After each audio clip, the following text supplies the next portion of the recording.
Hello students, ये video मैं upload कर दे रहा हूँ क्योंकि लाइव क्लास में समझाने में प्रॉब्लम हो रहा है।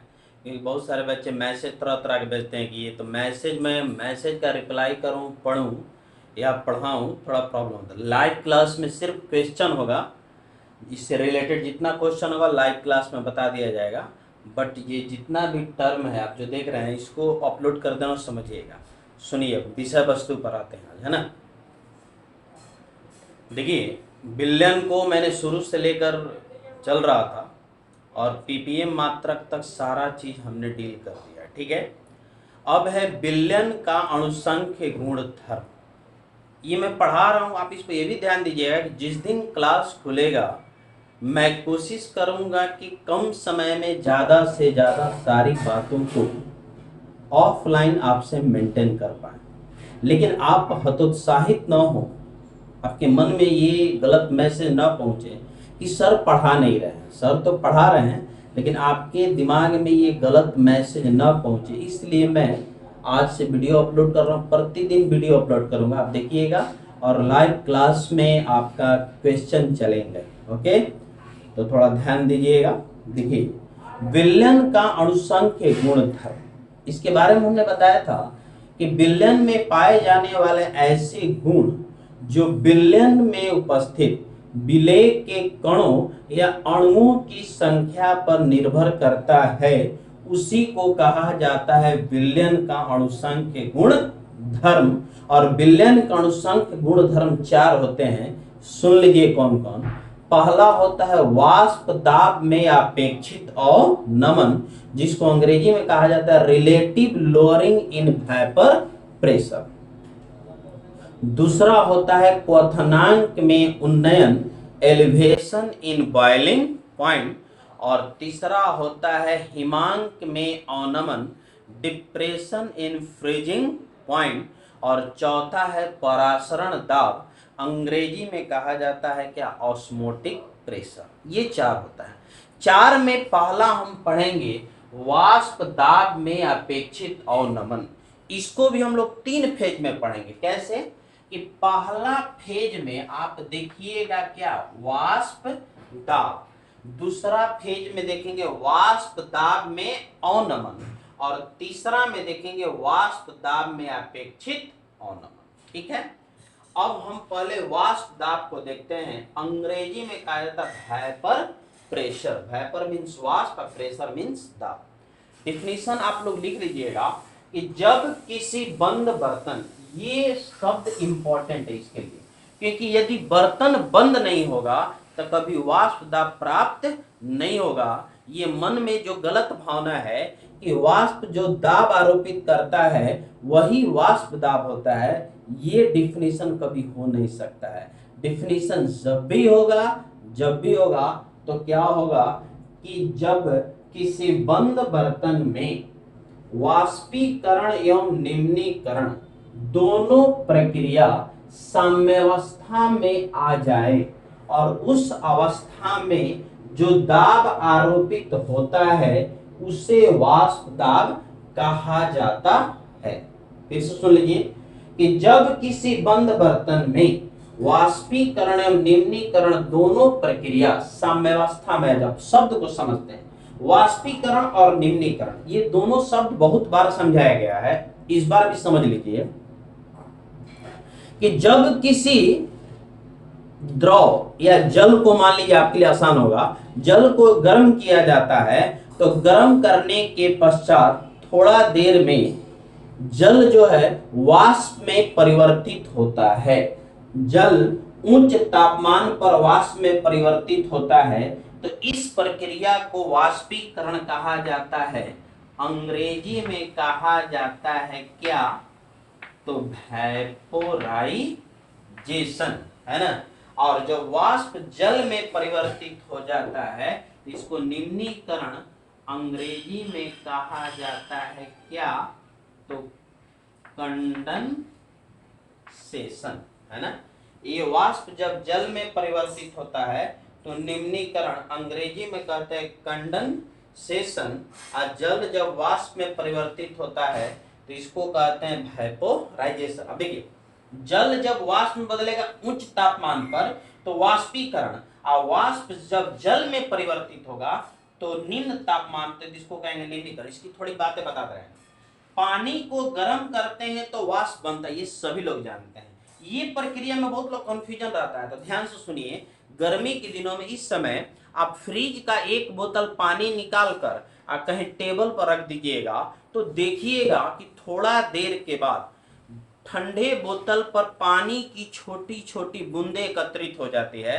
तो क्या आपका बोतल रिसता है? ऐसा कोई बात नहीं है। वायुमंडल का जो वाष्प है जब निम्न तापमान के संपर्क में आता है तो वह परिवर्तित हो जाता है जल में। तो वाष्प जब जल में परिवर्तित होगा निम्न तापमान पर तो इसको कहते हैं निम्नीकरण, और जल जब वाष्प में परिवर्तित होता है उच्च तापमान पर तो इसको कहते हैं वाष्पीकरण।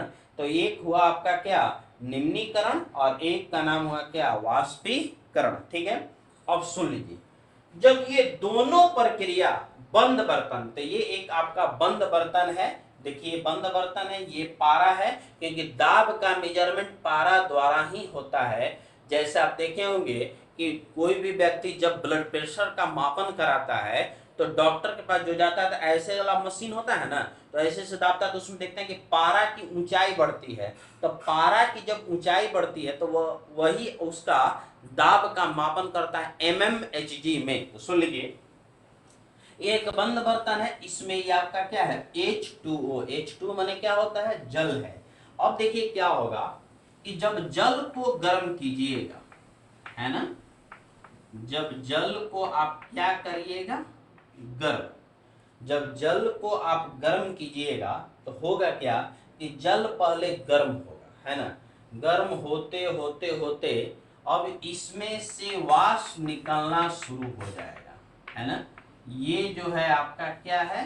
वाष्प, है ना, वेपर निकलना शुरू होगा। तो वाष्प एक प्रकार का गैस है, तो ये गैस हर जगह जाएगा। ठीक है, वाष्प निकलेगा तो सुनिएगा, जल से वाष्प बना, देखिए जल से वाष्प बना, तो जल से वाष्प बना, तो ये जो प्रक्रिया है इस प्रक्रिया को कहा जाता है क्या? वाष्पीकरण। अब देखिए, ये बर्तन अगर खुला होता तो वाष्प उड़कर ऊपर चला जाता वायुमंडल में, लेकिन प्रश्न यहाँ पे कि बर्तन खुला नहीं है, क्या है? बंद है। तो सोचिए, जब बंद है तो वाष्प कहीं नहीं जाएगा, इसी में रहेगा। तो जब वाष्प फिर जल के संपर्क में आएगा तो धीरे धीरे ये जल में परिवर्तित होगा। तो इस प्रक्रिया को कहते हैं क्या? निम्नीकरण। एक हुआ आपका क्या? वाष्पीकरण, और एक हुआ निम्नीकरण। वाष्पीकरण और एक हुआ निम्नीकरण। अब देखिएगा, वाष्पीकरण निम्नीकरण होता रहेगा। होते होते एक ऐसा समय आएगा कि दोनों साम्यावस्था में हो जाएगा। अब मन में आ रहा होगा कि साम्यावस्था क्या है? तो साम्यावस्था क्या कहते हैं कि ऐसी अभिक्रिया जिसमें अग्रिम अभिक्रिया की दर विपरीत अभिक्रिया की दर से बराबर हो जाता है, तो वैसी अवस्था को साम्यावस्था कहा जाता है, जिसको अंग्रेजी में इक्विलिब्रियम कहा जाता है। और ये साम्यावस्था में आएगा और उस समय एक दाब आरोपित होगा, उसी को कहेंगे वाष्प दाब। यानी जब ये दोनों प्रक्रिया आपस में रुक जाएगा तब पारा की ऊंचाई यहां तक मान लीजिए बढ़ जाएगी, और ये जो ऊंचाई यहां तक आकर रुकेगी, इसी दाब को हम लोग कहते हैं क्या? वाष्प दाब। इसको क्या कहते हैं? वाष्प दाब। देखिएगा ध्यान से कि वाष्पीकरण और निम्नीकरण दोनों प्रक्रिया जब रुक जाएगा तो उस समय दाब आरोपित होगा, जिसको कहा जाता है वाष्प दाब, वेपर प्रेशर। इसका एक सिंपल एग्जांपल आपको मैं बता दे रहा हूं कि घर में देखे होंगे कि प्रेशर कुकर में दाल चावल रोटी चाहे जो बनना है वो बनता है। प्रेशर कुकर में सारा चीज बनता है, आप देखे हुए हैं बनते हुए। तो प्रेशर कुकर में क्या होता है कि जब कुकर में आप दाल या सब्जी या जो भी मटेरियल आप बैठा देते हैं आग पर,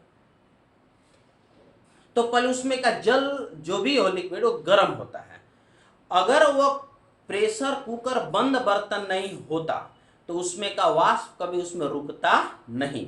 तो अब क्या होता है कि उसको जब ढक्कन बंद कर दिया जाता है तो उसमें दाब आरोपित होता है, जिसको कहा जाता है प्रेशर कुकर। देखिए क्या होता है कि जब वाष्प बनता है तो कुकर एक बंद बर्तन का सबसे सुंदर एग्जाम्पल है जनरल लाइफ में समझने के लिए, है ना।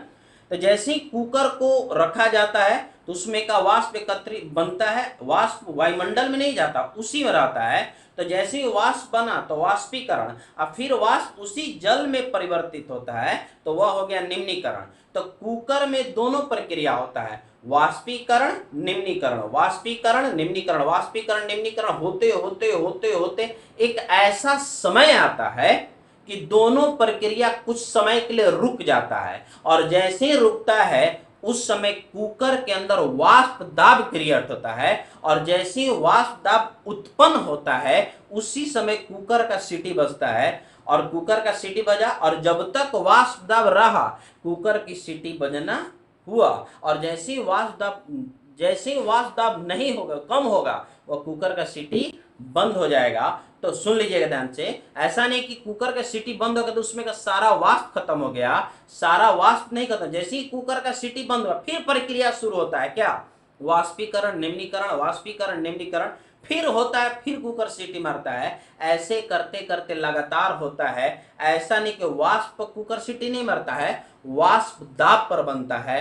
तो वही बात है कि वाष्पीकरण निम्नीकरण जब दोनों प्रक्रिया साम्यावस्था में हो जाएगा उस समय एक दाब आरोपित होता है, जिस दाब का नाम होता है वाष्प दाब, अंग्रेजी में कहा जाता है वेपर प्रेशर। समझ रहे हैं। तो मैं उम्मीद करता हूं कि पूरी बात समझ गए होंगे कि जब किसी, रटना नहीं है, माइंड में सेट कर लीजिए कि जब किसी बंद बर्तन में वाष्पीकरण निम्नीकरण दोनों प्रक्रिया साम्यावस्था में आ जाता है और उस समय एक दाब आरोपित होता है, जिस दाब का नाम होता है क्या, वाष्प दाब, अंग्रेजी में कहा जाता है वेपर प्रेशर। याद रहेगा।